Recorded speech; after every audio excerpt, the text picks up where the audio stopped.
Okay, so welcome to the third After Hours episode. Today we are going to be looking at what me and Will have termed Mario Kart jazz, which is essentially Will found a band called Dimension, which is made up of two musicians, Takashi Masuzaki on guitar and Kazuki Katsuta on saxophone.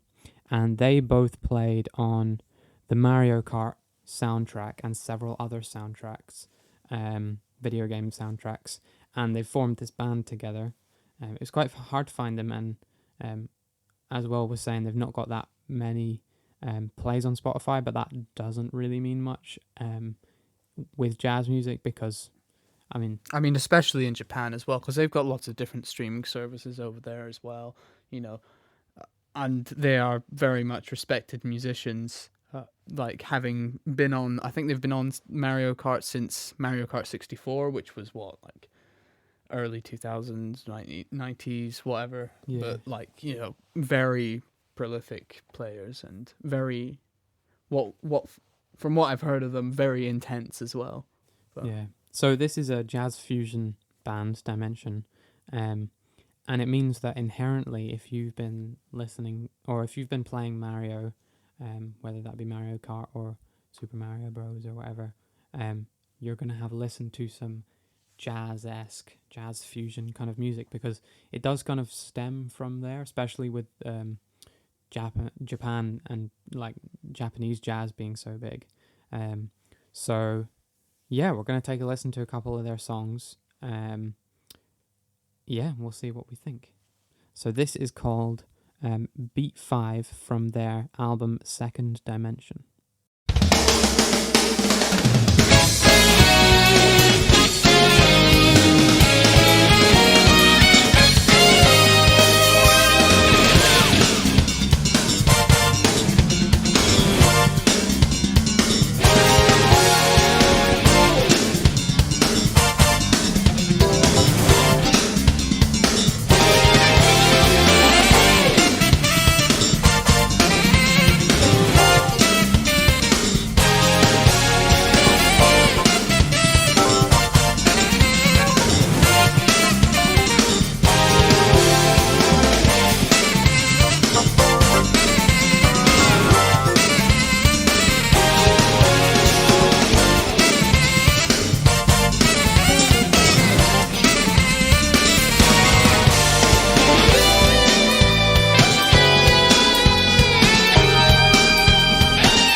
was beat number 5. Yeah. I mean, I've not really listened to stuff like that before. Definitely fusion. It's got a lot of like 80s influence. I mean, I think Mario Kart is kind of 80s, right? Yeah, I mean it's the kind of city pop of Japan. There's a big whole cult around that actually online. It's they've got a lot of followers, dedicated followers. But yeah, that was Akira Onuzuka on the keys as well. Weirdly enough, he's not really mentioned in the band. I had to like go on a bit of a deeper delve, but he seems to be in most of the tracks, if not all of them. So I'm not sure what that's all about. But yeah, brilliant keys playing. Just absolutely. Yeah. The changes as well, super tight. When you get a change, especially if you're jamming, when you get changes like that and it works and you just feel so good about it. Yeah, I mean, he was kind of in key and then went out, and it was like, yes, that sounds so cool. And yeah, I mean, I've tried to play it out a little bit, and it does work, but when you can do it really fluently and come back in like nothing happened, it's really cool. Yeah, a lot of it is a confidence thing as well. It's like this guy's quite clearly like confident in his playing. He can just do whatever he wants, and and that's great for him. Yeah, I mean, really cool music, and it's something that I've not really listened to before. I definitely call this jazz fusion. I mean, in terms of like the jazz elements, obviously there's like heavy improvisation, and you've got the saxophone. I think this definitely is jazz fusion from a Japanese jazz standpoint rather than a traditional jazz standpoint, because if we were trying to draw comparisons between that and traditional jazz, there's not a whole lot.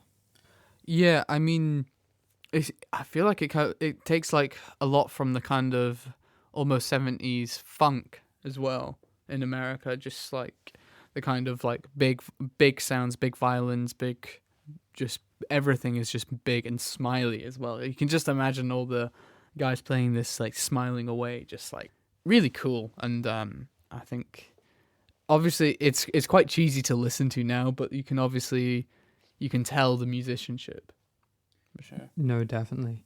Yeah, I mean, should we maybe have a listen to something else?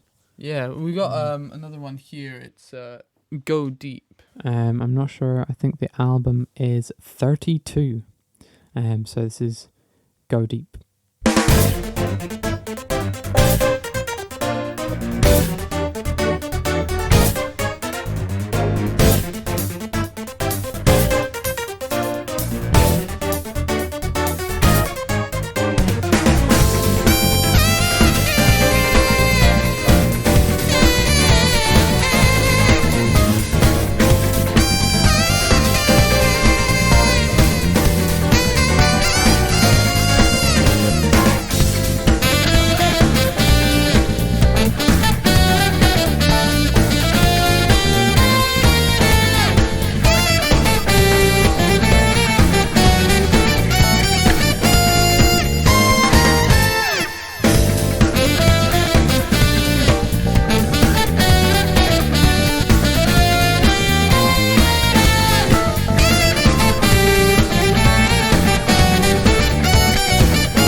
So that was Beatniks. No, that was Go Deep. Oh, that was Go Deep. Yes. But yeah, it certainly did go deep. For sure. Yeah, that did go deep. While we were listening to that, we looked up their albums, and this is called 32 because it's their 32nd album. Yeah. On top of all the other like video game stuff they've done. So we just listened to, the first one, Beat 5, was from Second Dimension. I think it goes till 12th dimension, and then it goes 13, 14, 15, and continues up, and this is Dimension 32. So, yeah, they've done a lot. They actually formed in Mexico, which is interesting, and then moved to Denver in the States, and it didn't say that they'd done much touring in Tokyo, but at least here on Spotify it says that's where the majority of their listeners are from, which doesn't really surprise me. But yeah, it's definitely, it's like you can hear the Mario Kartness, or you can just hear the like the video game influence there. So yeah, much. it was really intense on the keys again. We're trying to find out who the drummer was, but it's just like absolutely no information. It could be just a session musician, but even if that is a session musician, that is some good playing. You know, they're tight. The changes are just there. And yeah, I mean, I imagine that these guys do know their shit. Like, they'll know their stuff so well. and they have to be tight, I think. So that this is like, I mean, I don't think this would sound as effective as it does if it wasn't as tight. I think part of the reason it sounds like this is because of how good they all are. And they've obviously been playing for a long time. They're the kind of guys just to keep practicing forever as well. Like, they're just like, some of like the riffs they were just pulling off, and some of the licks were just like, well, yeah, we're obviously brilliant. Let me just like pull this one out the bag. One of like, because they're the inventors of the Mario Kart lick as well, which is like very famous among like internet musicians. In which like it's like this really ridiculous run, which doesn't really feel like it has a key center, and then when it develops further, it's like, now I know what key it's in, kind of thing. Yeah. But it's just, playing outside the box, like, intensely. Yeah, no, I think that was really cool. Yeah, I mean, just another kind of interesting perspective on jazz music and on music in general, really, because it's not something that you listen to and think, oh, this is jazz. It's definitely fusion, and I would not be surprised if these were musicians who had come from a jazz background. I mean, I think that's probably the case, just because they know how to get around their changes and their stops. And well, they probably grew up with people like Ryo Fukui and like other amazing jazz artists like that. Like they had the kind of privilege to kind of know about him as well, like, or at least the chance to, just because like they're in the same kind of vicinity. But no, definitely, it'd be really interesting to talk to someone who is from Japan and who does listen to jazz and kind of talk about their perspective, because it's something that, you know, over here in Scotland, we can only observe. Yeah, we do. It is nice having the interesting outlook out, like, from the fact that we're European jazz technically, and we have that kind of culture. But since it's the UK, we're kind of like halfway American as well, so we kind of get both sides. But it's just this one bit like over in Asia which we just don't see, and other stuff as well, like a bit like Israel and stuff like that. It's just It goes a bit out with rather the kind of European section of jazz, and it just gets a little bit more and more different the further you go on. Yeah, definitely. I know my piano teacher Alan Benzie, he studied in Berkeley, and while he was there was a lot of Japanese students who were studying. So he became friends with a lot of Japanese students, and so learnt Japanese. I think that was during COVID he learned Japanese, but I believe he's been to Japan, and probably has quite a good understanding of at least the culture, and then also because he'll have been around Japanese jazz musicians, have a good idea about that. So maybe we should have Alan Benzie on, and kind of maybe we could explore that a little bit more. That would be really interesting. I didn't know that. Yeah. Cool. So I think we'll leave you with another song on Dimension 32 called Beatniks. Thanks for listening.